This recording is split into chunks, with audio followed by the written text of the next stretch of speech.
During one of my semesters up at BYU, Idaho, I took a home gardening course with my then fiance, Ryan. I learned a lot in that class.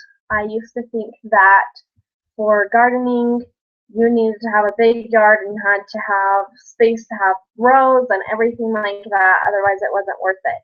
But do gardening anywhere you are, there's always a form of gardening that you can do.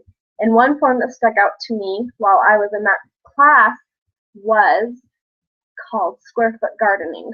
This type of gardening was introduced and created by a gentleman named Mel Bartholomew.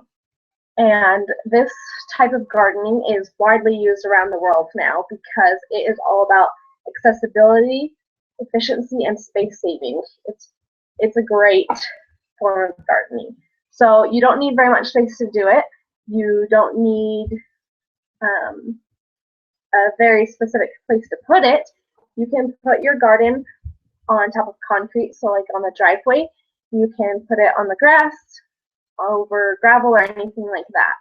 So that's very beneficial. You don't have to have a specific place to put it. And if you're worried about what you're putting on top of, or that you don't have a bottom for your garden, you simply just put down some cardboard, and that works as your bottom to separate your dirt from whatever you're putting your garden on top of. So that's very helpful. Now, when you're setting up your box garden, the edges can be made out of many different things. You can buy specific kits for your home garden, for your box garden.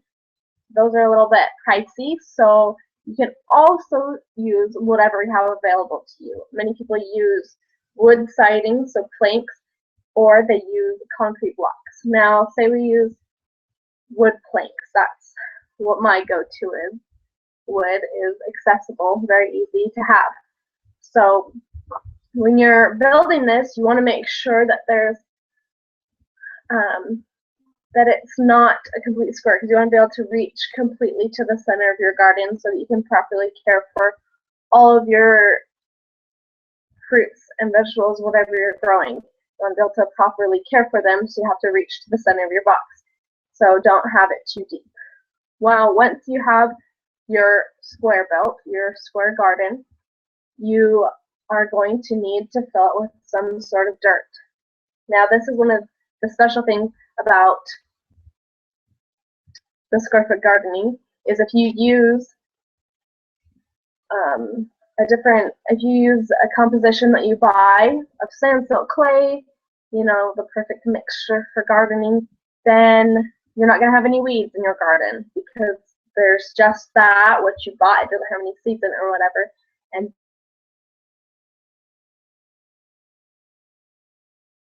little weeding.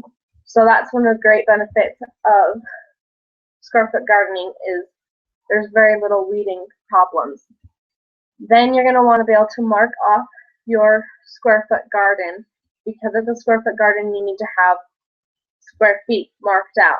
So the way that you do this, if you have your wood box garden, then you tap nails a foot apart all around the perimeter of your box garden, and just leave it sticking halfway up. So the nail is up like this, and then you take simple twine, such as this, and you wrap it around the nail and go it around like this, so you can make your grid system. It's really simple like that. So then the next thing you need to do is water your garden very well. You want it soaked through. This way it's going to have a really good start, so that you won't wash out your seeds or anything like that, or your little plants once they grow. So you're going to have a very good base dampness to start with. This is going to be really good for your seeds. So water a bunch, leave it for a while, water a bunch, keep letting it soak in, and that's going to really help you. So then it's time to plant your seed.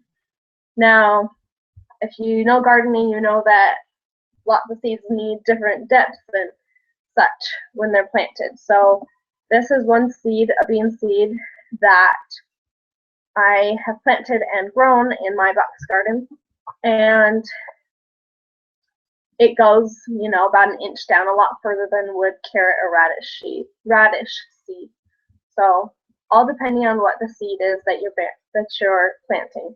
And you'll poke them in with your finger, and that's about it. Then we're going to want to keep it very moist until your plants start sprouting and start having themselves established.